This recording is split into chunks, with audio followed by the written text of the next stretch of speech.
I feel very humbled to be invited to give a presentation on unlocking economic development from the abundant mineral resources in Zimbabwe.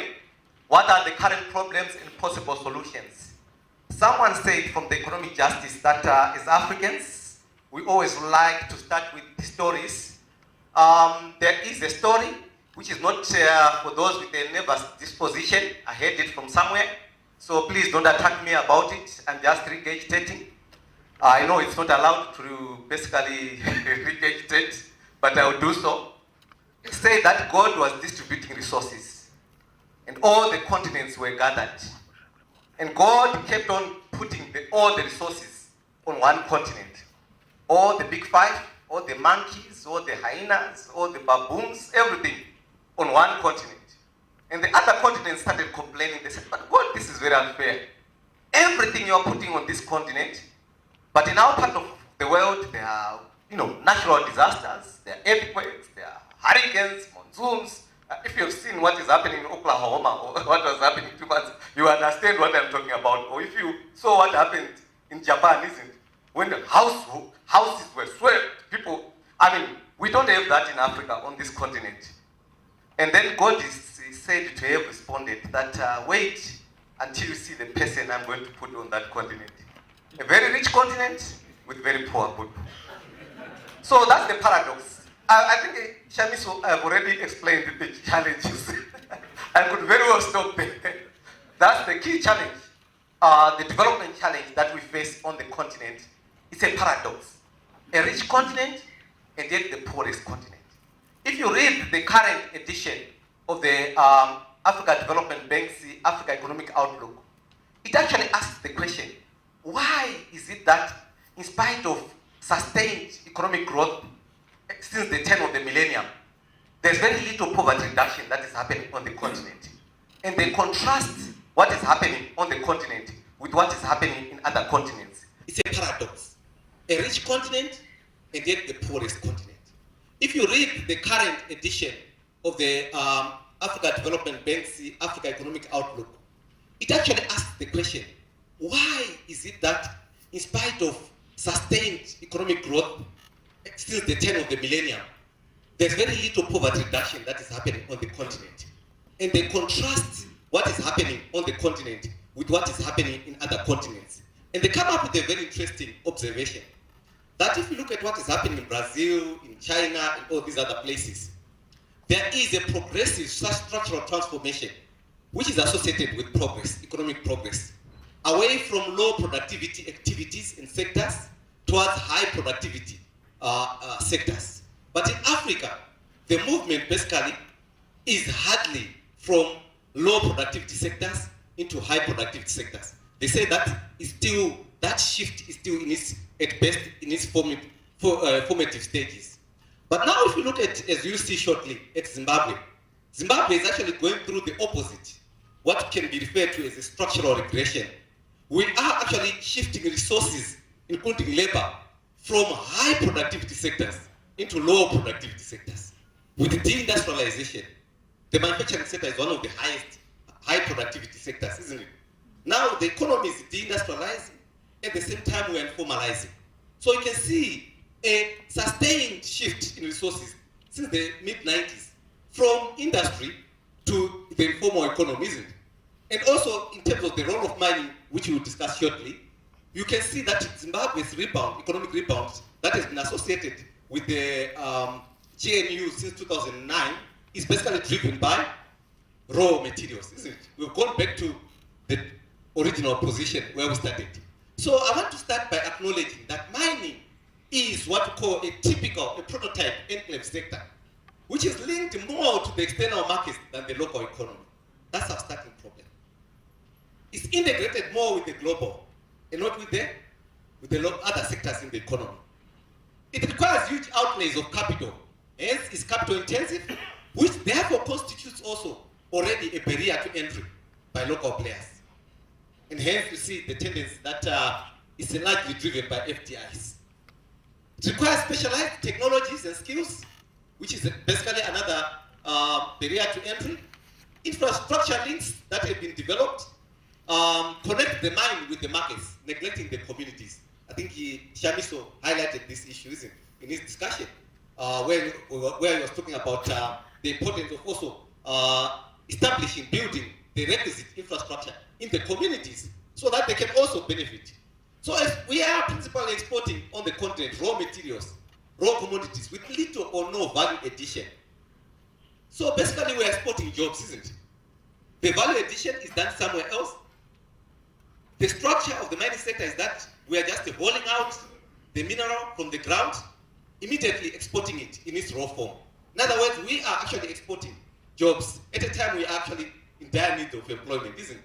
So in essence, if you want to be sarcastic, you could very well conclude that Africa and Zimbabwe is still answering to the call of Berlin, the Berlin Conference of 1884.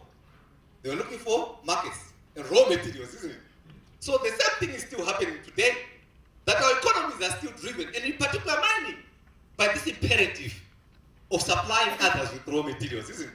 Now China came, the Chinese president, I like them, they were very frank. He said, well, we are not interested in the politics of Africa and the governance in Africa. We just want their raw materials.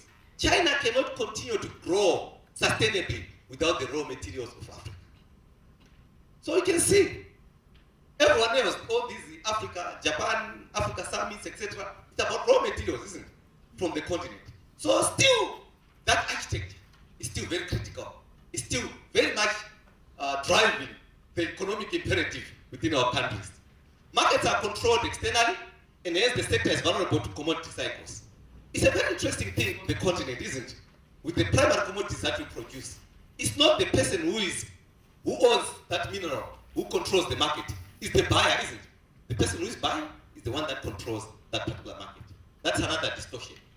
Transfer pricing. I think there's a lot that has been said about transfer pricing, which has reduced domestic revenue collection. Most governments only receive royalties and taxes at suboptimal levels. A very interesting observation that was made last year by the local World Bank representative was that the old mining policies that Shamiso referred to and taxes may have been too investor friendly.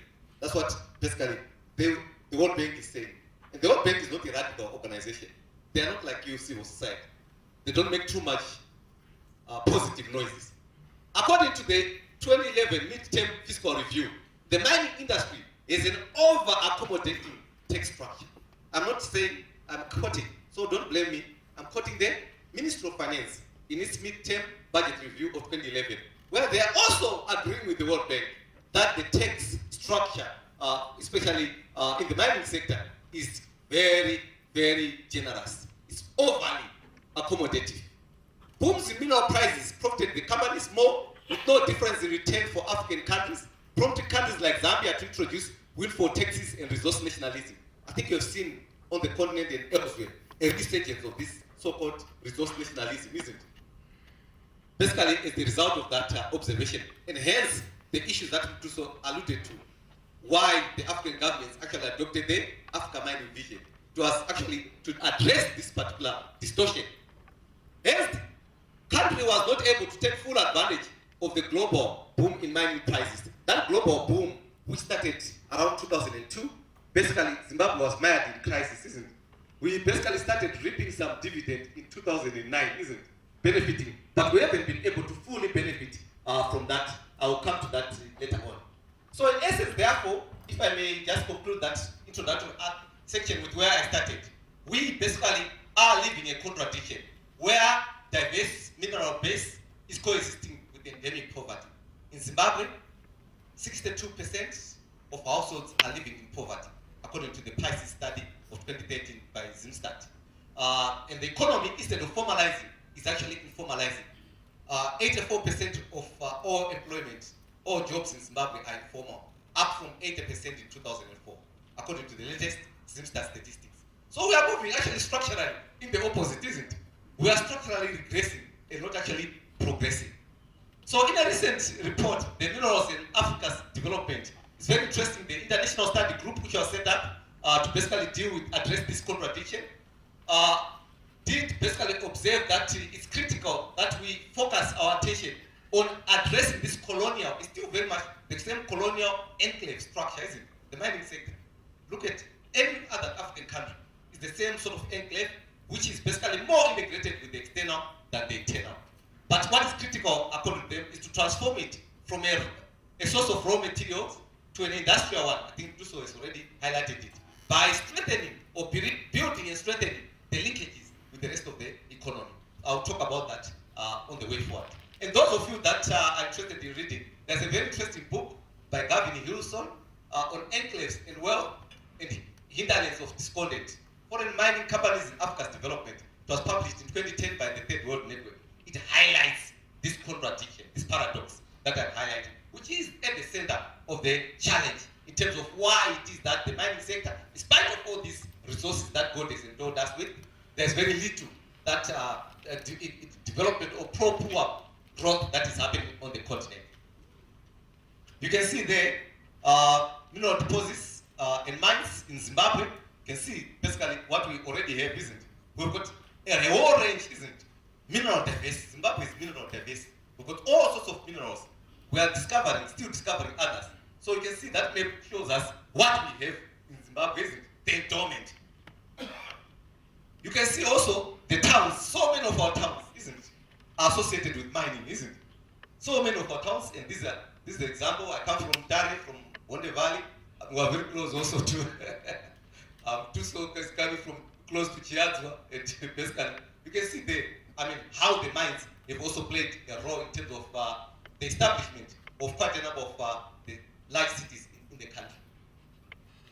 Then let me come now to the current scenario, where the recovery, as I've already indicated, since the advent of multi-currency regime and the inclusive government, is actually resource-based and mainly driven by mining and agriculture. So following the stabilization that was associated with economic liberalization since 2009, you can see what has happened in terms of exports. Exports have grown from almost 1.6 billion in 2009 to 4.3 billion by 2012. And if you look at the sectoral breakdown, you find that mineral exports account for 63% of basically the exports. That is 2012, followed by tobacco, and I don't know why they split tobacco and agriculture. You can say agriculture basically is almost 30%. Manufacturing, there you see, with economic progress, you'd expect your manufacturing sector to play a much more important role. But if you look at the structural regression I was talking about, you can see the decline, if we had looked historically at the role of manufacturing exports, you see it has really gone down to almost 7%. Horticulture is another one that has declined. It had grown substantially, and then handling. And of the 2.4 billion mineral export revenues in 2012, platinum accounted for 32%, diamonds 30%, gold 27%. Those are the big players in terms of so you can see it's concentrated, isn't it?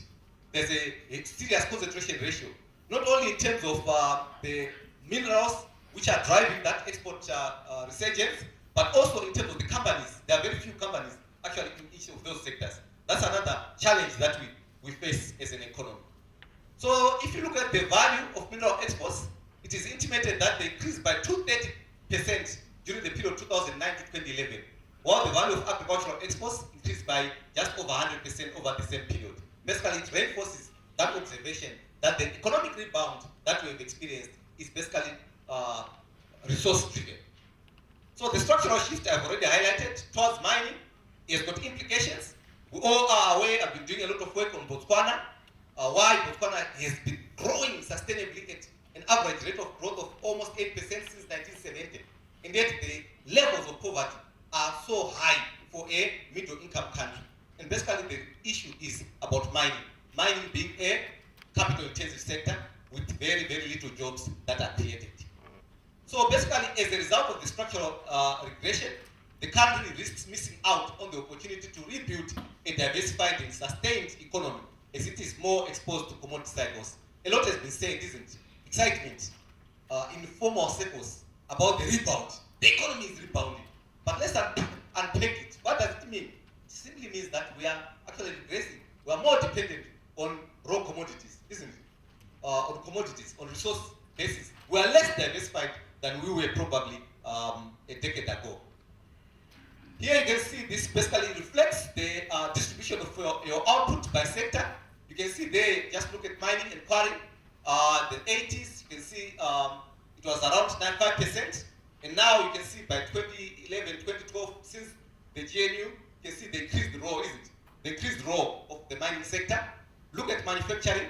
You can see basically that manufacturing at its height contributed about 26% of GDP around 92, and now it is down to about 15 or so percent. So you can see there the structural regression that I was referring to. So this is not good for economic progress because we are moving resources from high productivity sectors into low productivity sectors. Then you can see here the relationship between the growth in GDP and employment growth. Just look again at mining. From the point of view of GDP growth, you can see that it accelerated, isn't it? It grew at 32.2% during the period of the GNU, isn't it? 2009 and 2012. Look at employment, its contribution to employment, which is the critical aspect in terms of poverty reduction. Because employment is the link, is the nexus between growth and poverty reduction. You can grow, if you grow without creating jobs, then you're not doing much in terms of reducing poverty. That's what this implies. And that's what basically is reflected here, where you can see the growth rate of 32% is associated with a 3%, just a 3.2% in employment. We did some spearments ranking sectors by growth and also ranking them by employment, and then calculating a spearments rank correlation, which shows the relationship between the two variables. What emerges is that the sectors that are growing fast in terms of GDP are not necessarily the ones that are creating jobs. So there is a problem there, a disjuncture in terms of that relationship. And it explains why, even on the continent, growth has not necessarily reduced poverty sufficiently enough. The sectoral distribution of employment, you can see there, mining again, it used to contribute 6.6%, isn't it? In 1980. So now if you look at the contribution from an employment point of view, isn't it? We've seen from growth, from a GDP point of view, the share of mining is actually rising, isn't it? But if you look at it from in terms of employment, it has actually gone down, isn't it? Its contribution to poverty reduction is actually falling. So the link between growth and employment in the mining sector has weakened over time. That's what this reflects. So in essence, therefore, mining sector, mining growth is not actually poverty reducing. That's what these statistics suggest. Go on. So basically, commodity prices have started easing during the second half of 2030. That's what we're saying. So basically, the opportunities that we have are actually falling. I think Rodney highlighted this issue, and someone from economic justice, that these are resources, non-renewable resources, isn't it? When I was doing geography, we used to say mining is the robber industry, isn't it? It's a robber industry. You take something out, but you don't take back, isn't it?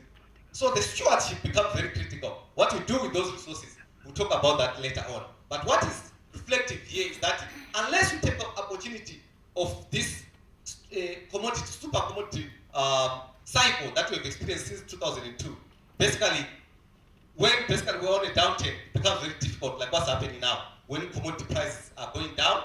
And even this year, 2013, the mining sector's growth projections have been revised downwards from 17% to 5.3%. So you can see there's a challenge. If you look at what's happening in Zimbabwe, the story is not just about the numbers. I think what is critical in terms of philosophical mindset is that over time, the incentives have shifted towards short-term rent appropriation and an anti-investment bias. So we've got this paradox as well, where there is a focus on rent appropriation. I think we've seen it in the mining sector. That's why you would find historically in Zimbabwe, the richest minister is always the minister of mines, isn't it? Historically, if you, I don't want to mention names, but this rent-seeking basically behavior.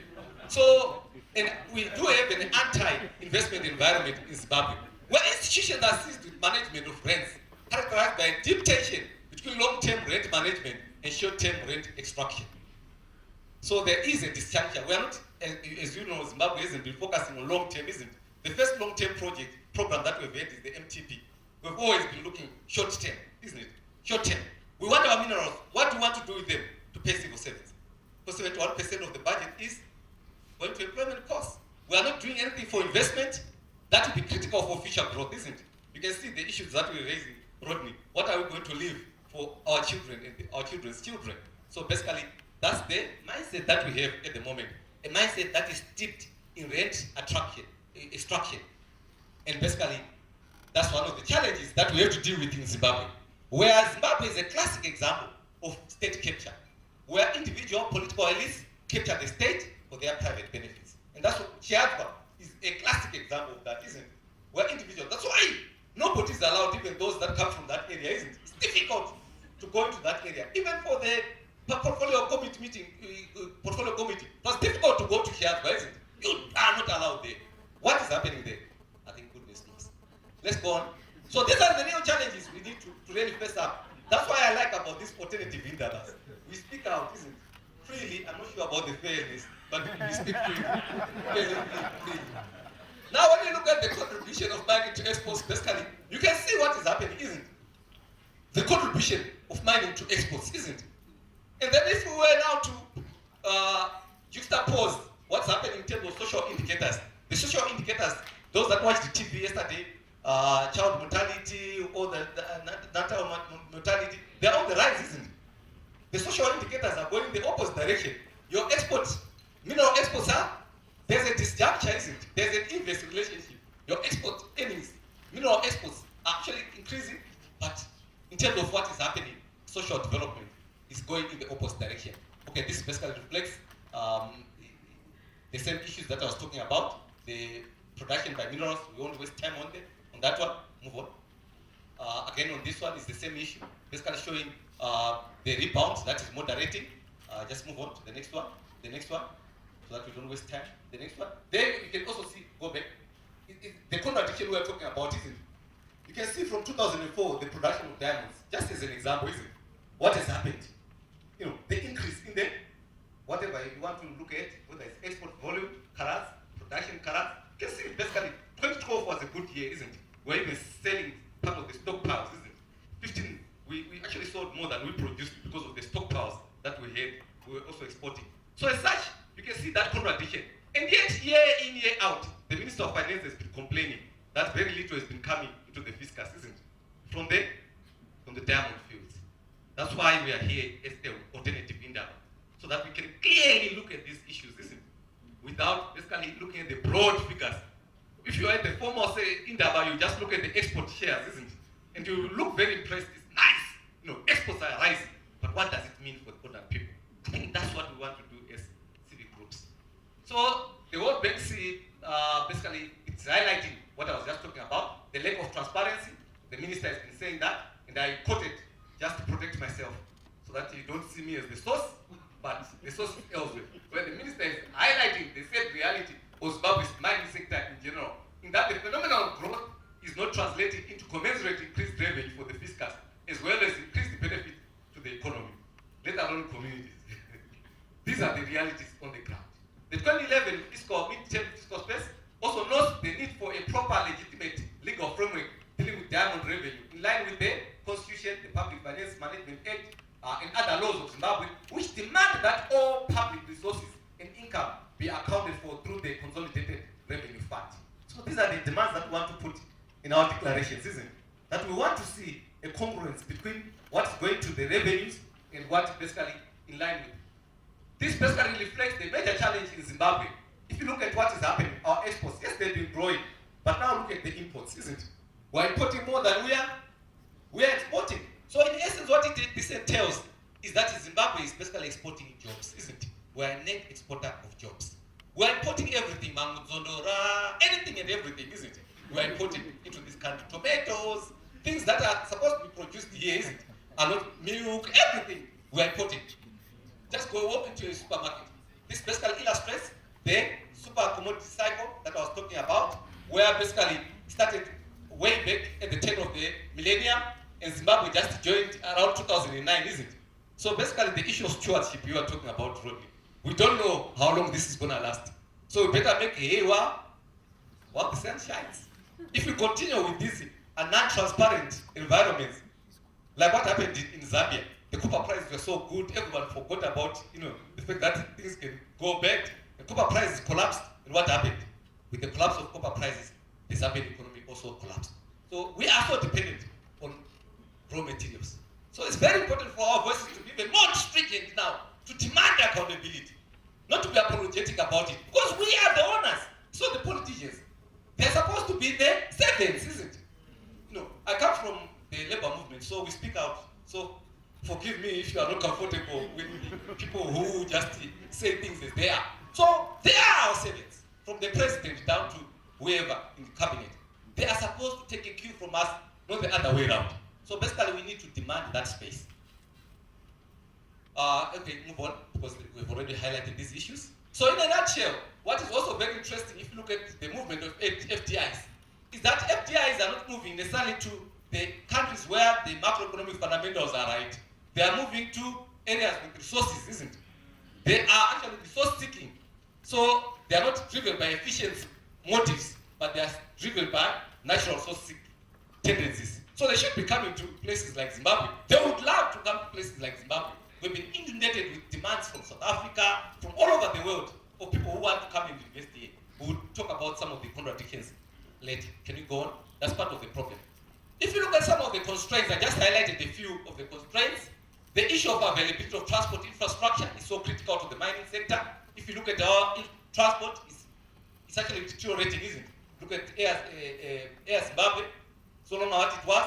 Look at the national railways, which are important to the mining sector. It's not what it used to be. Look at the roads. You know, we used to laugh when Chiruba in the 90s were jumping in and out of potholes in the roads, isn't it? We thought roads with potholes. It was far-fetched, isn't it, for us? But now, we've joined there. So we are regressing in terms of our infrastructure. Access to power. We all know what is happening now, especially after the elections. I don't know where you live. Maybe you may be on the presidential grid and never suffer as some of us do. But there's a serious problem with access to power. And this is critical for mining sector. The policy and fiscal regime impacting the mining sector. These are things within our control. The issues that Chamiso and Timtuso have already referred to. Uncertainty around Mining Act, the fact that it's an obsolete act now, 1961, isn't it? Doesn't reflect our aspirations, isn't it? 1961 is a long time before most of us were born. The mining legal regime is codified, as the Minister of Finance has also intimated. He says that it's obscure and its amendments are long overdue. That's what the Minister of Finance said in the midterm review of 2011. Large increases in royalties and fees, particularly for exploration. This is a new position that was taken. So it makes it very difficult for local players, isn't it, to come into. So there's a contradiction in terms of our policies. Indigenization and economic empowerment. You saw what happened immediately after the elections. You can go to the next one. I just want to show something. You can see what is happening to the mining index, isn't it? It declined immediately after. Why? Because of the contradictions. ZANU-PF won on the back of indigenization, isn't it? We want to indigenize the economy. So basically the markets were in a state of shock. They were actually consuming the implication, isn't it? The victory therefore implies, as ZANU-PF has intimated, an intensification of the indigenization drive. Nothing is wrong with indigenization. The issue is the how we do it. So here, basically, according to the 2011-2012 Fraser Institute survey of mining companies, Zimbabwe was ranked 73 out of 93 jurisdictions with respect to policy attractiveness for exploration. Existing geological knowledge largely based on outdated, out-of-date techniques. No large-scale exploration licenses since 2005. I sit on the board of the Reserve Bank, and the Reserve Bank owned a mine, Tuliko, close to the border with the Mozambique. And we were supposed to dispose all non-core assets. And we were about to sell it for 50 million. Until someone who was clever said, no, wait a minute. Before we sell it, let's do geological service so that we understand what is on the ground. No, we're so embarrassed. After the geological service, we realized that there was so much coking coal, high quality. Wange is nothing. We visited the place. Wange is nothing. Wange is a joke. The potential of just this tuli coal is amazing. And then the geologists, these guys were telling us, don't even sell it, contemplate selling it. Because if you sell it, you can sell it for no less than 200 million. And guess what? Someone had offered 50 million. And we were about to actually accept it. Until someone said, wait a minute, what are we selling? So you see, we are basing our information on outdated techniques, isn't it? We don't even know what is even below us here, isn't it? So this is, and yet there are techniques now that can show us what is below. So no large-scale exploration licenses since 2005. That's another aspect where basically even this rebound is not based on any new developments, technologies being brought, isn't it? We're just using the capacity, old capacities, isn't it? Old technologies, equipments that are out of date. But now the time is coming where basically even the competitiveness of our mining, the competitiveness of production in Zimbabwe leaves a lot to be desired. We are not competitive. Just read the 2013 Global Economic Competitiveness Report. Then the way forward, basically, ending the mining enclave, I thought would be an appropriate title, subtitle, building resource linkages. I think that's the theme, the gist of the Africa mining vision. That what we need, first of all, to basically bring to an end this enclave nature of mining is to begin to consciously build the linkages with the rest of the economy. And basically there are various ways that have been suggested how to do it. There are what we call revenue or fiscal linkages. That's what we've been focusing on. Zimbabwe has been focusing on that, just one aspect out of the 5. Fiscal revenue linkages. Just collecting the rents, isn't it, from mining. And we haven't even maximized it, have we? There are serious leakages. We haven't even on that one thing that we've been focusing on, maximize the returns to the economy. So basically there's still a lot to be done in terms of maximizing, optimizing the aspect of revenue linkages. Backward linkages in terms of supply chains, people supplying. We were doing some work with ILO in Namibia. It's another very interesting country, where we were interviewing, the people, what are they benefiting from the mining sector. And they were saying most of the mining houses that come from South Africa, they bring even water from South Africa. Things that can be supplied locally, isn't it? These are the linkages that we're talking about, isn't it? Where basically the things that are needed for the mining, the inputs, can actually be sourced locally. Industries can be spawned, can be created, can be developed, that actually supply, encouraging the backward linkages. The forward linkages, in terms of beneficiation, value addition, we're doing some work in Botswana. They've started now basically polishing their diamonds, isn't it? And I was talking to someone who went to London for 6 months to be trained on diamond polishing. He was laughing. He said, oh gosh, I mean, it took us more than 50 years to basically realize that something so basic, so rocket science, is something that can easily be done. So basically, these are the issues that we need to, the linkages that we need to look at now. Forward linkages, knowledge linkages, and spatial linkages. I'll talk about this shortly, to create new industries associated with mining. So move on to the next one.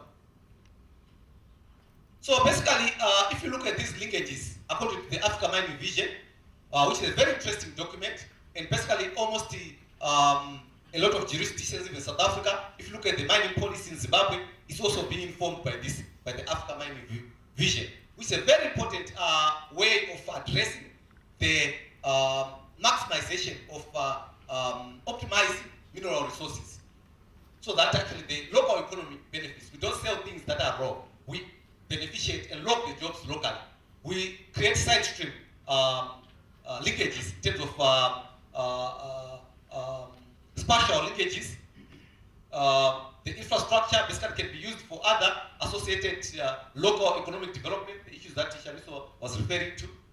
So there are a lot of things that can actually be done, multipliers that can arise as a result of this process of optimizing mineral resources. Can you go to the next? Basically, this is just an illustration. I borrowed it from somewhere. It basically shows how these linkages can actually be maximized. The first 5 linkages, fiscal, where you capture and invest raw rents.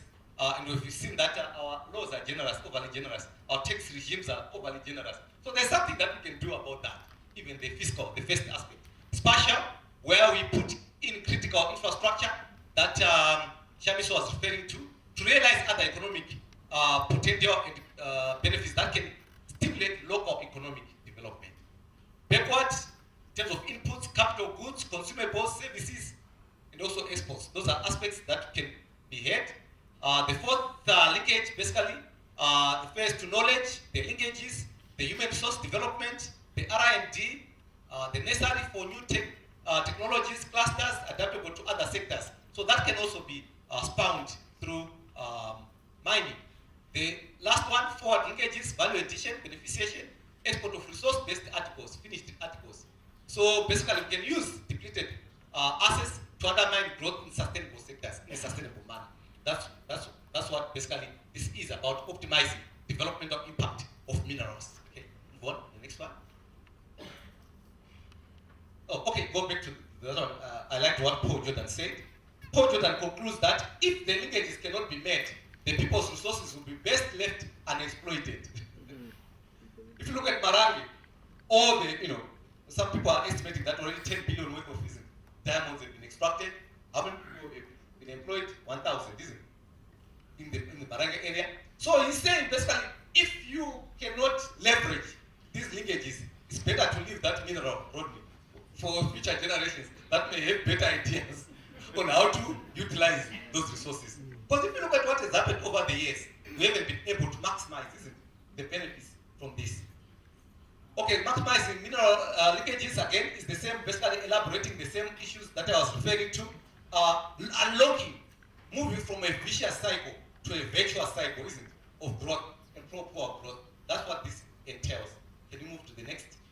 And this is just a summary of the backward linkages, how this can actually be derived. That's the most interesting aspect, not just about the Africa mining vision, but even the way it has been adapted. Paul Jordan did the Zimbabwean study. You can see it on the website of Zimbabwe. It's very detailed what can be done, in terms of unleashing each one of those mineral linkages. Can you go to the next? Basically, this reflects one of the aspects where we are struggling with the basic one in terms of revenue or fiscal linkages, where we can actually derive royalties. We are not getting the royalties. That was the fight in the GNU on that issue, the corporate taxation aspect, the resource rent tax, the trade tariffs, import value, payee, etc. All those things can actually be maximized. Just to maximize just one aspect of the linkages. The first one, fiscal linkages. So we're even struggling with the basic one of just collecting rents. We are struggling. So much more work can be done in terms of closing in the linkages. Can you move on to the next? There are countries, that's what I always like. The World Bank's Growth Commission of 2008 said something very fundamental, profound. They said, if you are a laggard, you've got an advantage. Isn't it? You learn. If you are behind, you don't have to invest in R&D, isn't it? You just have to copy. Look at the wars between Samsung and Apple, isn't it? Apple innovates, Samsung copies and produces. mass production, isn't it? If you are a laggard, that's how Asia developed, isn't it? From copy. So if you are a laggard, you have an advantage. What you have to do if you are clever is to copy what works and refrain from what does not work. No, now Zimbabwe, we are failing that very basic thing, isn't it? But we are spending a little bit of time learning what works and what does not work, isn't it? And then refraining from things that don't work and doing the things that would, isn't it? We are experimenting with everything. No, we are going this way and so forth. And yet, there are good examples already in the world. The world is a market, huge market of ideas where we can learn what works and what does not work. And we need just to invest a little bit of more time on just learning what works and avoiding those things that have been perilous to other nations. But then the challenge basically is they say, if you are in a hole, stop digging. But we've got a chance to continue digging when you are in a hole, which makes it very difficult to get out of the hole. That's the major challenge that we face. So our issues are not rocket science. That's why the Growth Commission says the Asian countries are not miracles. We call them miracles, isn't it? Because a miracle is something that you cannot understand, isn't it? Or neither can you replicate it, isn't it? Jesus did new miracles all the time and so forth. So it implies that development cannot be replicated, you cannot learn, isn't it? So they say, no, it's a misnomer to say the Asians were miracles. Because we can learn what they did. What they did were basic things. They invested in infrastructure. A huge chunk of their GDP was going towards infrastructure. They invested in education, in training, R&D, and all those things, isn't it? That are critical, cutting-edge issues. So look at us. What are we spending time fighting on? You find that we spend so much of our energy. We major on minors and minor on majors. That's a key challenge. So there are countries that have done it. Sweden, Finland, China, Malaysia, Australia, and more recently Chile and Brazil. They were successful in technical training, HRD, the knowledge aspect, leveraging knowledge linkages that I was referring to. And technology development through R&D, prerequisites for taking advantage of the other minerals, economic linkage opportunities, the issues that we're referring to. And then the international group that Shamiso has already referred to, I won't go into details. But what some of the countries have done in terms of the first linkage, maximizing it, they simply created sovereign wealth funds, isn't it? They realized that mining is a robber industry. So we want to do something for people with this resource. So they put aside a separate pot, which called sovereign wealth funds, isn't it? So that you can put that money separately. You don't use it for consumption. You want to use it for investment, for infrastructure development, and all those things. Botswana was cleverer than us. They came up with a pooler fund to leverage those resources. But Botswana hasn't done enough in terms of now ensuring that that growth is pro-poor. But they've done very well in terms of resource mobilization. They are very conservative about resources. They even go to their villages boasting about how much reserves they have, isn't it? During elections, politicians go to villages saying we've got so much in reserves. But what they are lacking is now how to invest intelligently, strategically, in using those reserves. But we have been failing on that, isn't it? Collecting, creating those special pots. You know, we do it even at individual level. Those of you that are clever, isn't it? You do a consultancy, you say to your wife or your children, we don't want to use this money for anything else, isn't it? We want to do something useful, something big, isn't it? It's the same concept with these sovereign wealth funds. Let's move on. And there's ample evidence of how this can be done. Transparency issues that Shamiso spoke about, I won't go into detail. These extractive industry, transparency initiatives, these publish what you pay, the thing that was under Kupes, ZM, RTI, and all those things, which are critical. The issue about the diamond revenue bill being finalized and all those things. We are haggling over the things that are critical, isn't it? It takes so long to pass even that bill. And yet those are the things that are very critical for our development. Let's move on. Thank you. So we've got potential. It's not rocket science. It's not a miracle. Development is doing things that are very basic. Look at Brazil. It took one term of Lula to turn around that country, isn't it? So we don't need much time. We need a champion at the top who basically says, we want now to leverage resources in an open way. So even indigenization is a good thing. But the lesson from experience is that even if you have got a good idea, you must bring in those that are supposed to benefit as well, isn't it? Those communities. That's why I want to congratulate you for bringing the communities so that they can also have their own voice. We don't speak on their behalf, they speak on their own behalf. Thank you. My name is Dakarai. I wanted to ask Dr. Kanyenze.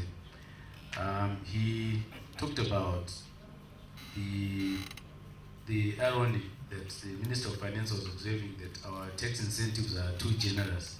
And I think he also quoted the World Bank, advising Zimbabwe to say your tax incentives are too generous. But if I'm not mistaken, it's the World Bank that sponsors that kind of policy reform itself. I mean, I find it really ironic.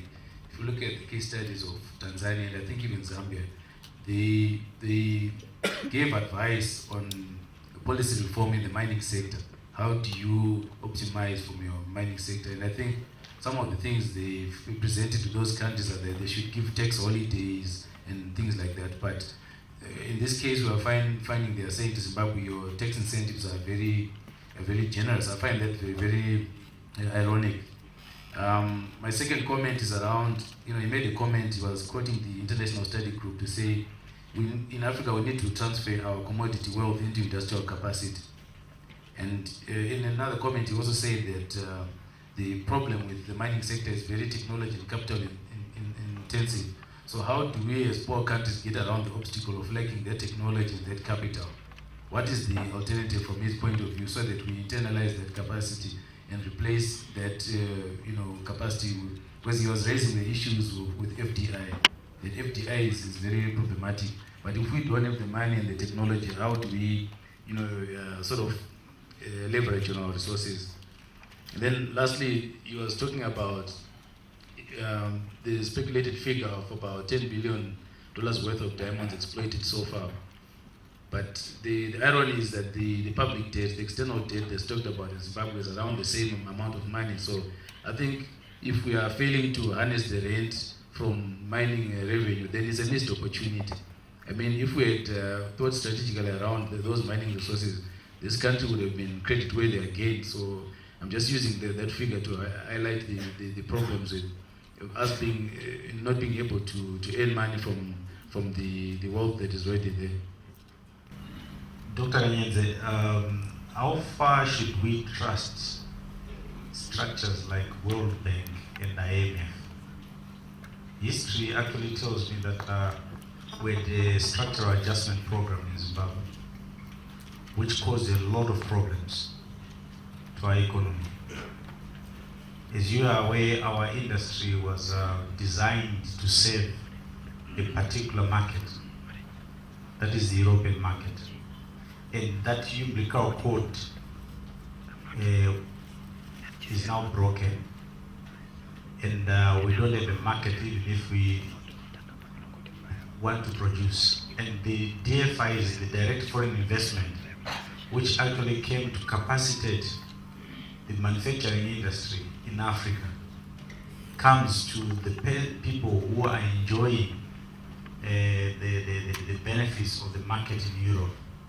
We have also the trade barriers, organizations which were set, Dr. Kanyenze, to make sure that, for instance, you referred in your presentation to the issue of transfer pricing, which is something that is by design.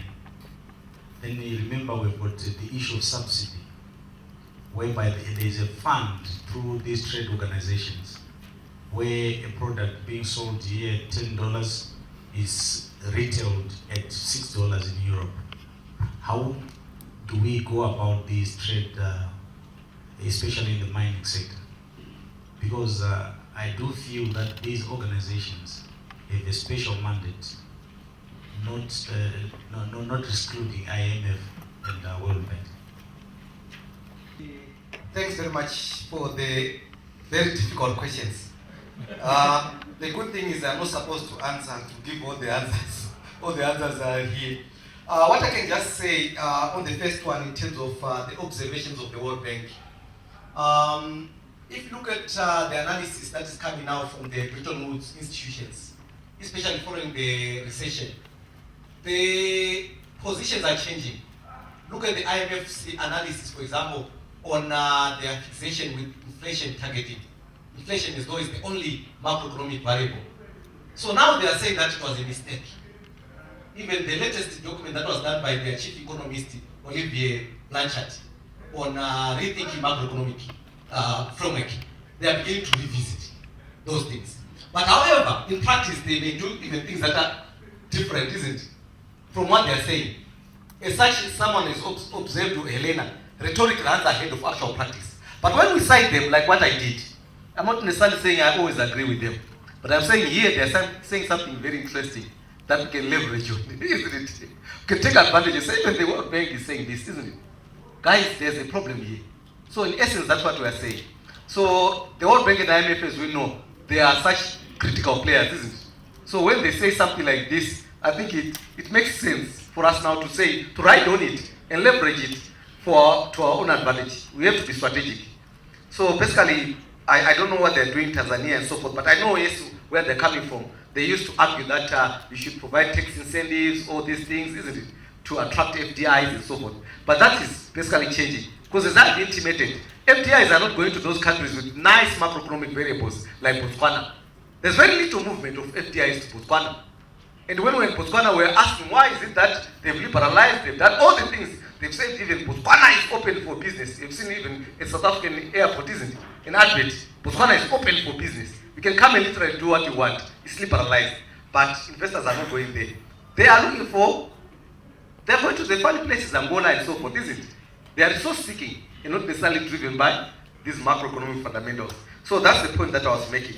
And hence, on the Zimbabwean issue, I said there's a congruence in terms of what the minister is saying and what the World Bank is saying. So it says something about our situation. Maybe it has reached such embarrassing levels that they're even saying, oh, guys, this is too much. The problem with most of our policy frameworks, even if you look at the MTP, is that we are desperate for FDIs, isn't it? They are desperate for our resources, but we are desperate for them, too desperate for them. To think that now they are the ones that are strategic. I was saying to my colleague in South Africa, look at what is happening in a platinum mine, Marikana. We all know that, isn't it? That's a typical example of the paradox we are talking about. Look at how the conditions of the communities, how the communities were living. You know, it was so shameful, so embarrassing when it came out into the public domain. So we are saying basically that these things can be leveraged. When we talk to FDIs, yes, we need them. They bring in this technology, they bring in all those things, isn't it? That we don't have at the moment. But we should leverage them to our advantage, isn't it? Because they need the resources. Those countries that are doing well, even Botswana, they reached a good understanding with the De Beers, isn't it? The 50-50 arrangement. You know, where they said, we have got the resource, You have got the know-how. So we bring in our resource, we allow you to mine it, and then you use your technology and so forth. And we want you, they didn't go further enough, like what other strategic countries have been doing now. Teach, train our people. Mentorship, isn't it? That's the process of linkage, building linkages. Mentor the local players so that they also grow. When you have a CEO, you must have an understanding of a local person who is starting to know how the things are being done, isn't it? We must be strategic about these things. So there's a way, that's why I said there are countries that have done it. So we need to learn from those countries that have done it, that have leveraged FDIs to their own advantage. Why is it that they are closing shop in Canada, all over the place, going to China? Isn't it? Of all places, the political regime hasn't changed, isn't it? It's the economic strategy that has changed. So we need to be also strategic in terms of the way we approach things. That's the way I look at it. Joint ventures are critical. We can use those so to the advantage of our people. We have joint ventures in shares, but they are not benefiting our people, isn't it? Because of the state capture concept that I was making reference to. The 10 billion you highlighted, I think it was just an observation. Joshua, how far should we trust the World Bank and the IMF? I mean, you just have to trust yourselves. Development starts with yourself, isn't it? It's auto-centric. That's inside out, isn't it? You must start with yourselves. You don't. Where would you find even your neighbor coming to develop you, isn't it? You must have that in yourself. That it's your responsibility. You should not. You should not actually give that obligation to someone else. That's why I don't like the sanctions mantra, because it amplifies other people. That we can't do anything because of someone else, isn't it? That's what it means. You disempower your own people. They say, we are under sanctions. These sanctions that have done this. So it leads to a fatalistic conclusion, isn't it? That we can't do anything until our enemy decides otherwise. Where have you seen your enemy deciding to be benevolent with you? It's up to you. You can't outsource your own development. Development is auto-centric. It has to start with us. So I think that's the starting point. So trusting someone else, I mean, it's a secondary issue. Let's develop something inside. Let's work as Zimbabweans, isn't it? That's why I believe in social contract, for example. Let's have a local social contract within ourselves. And then these other people who come in on the basis of what we have already agreed, isn't it?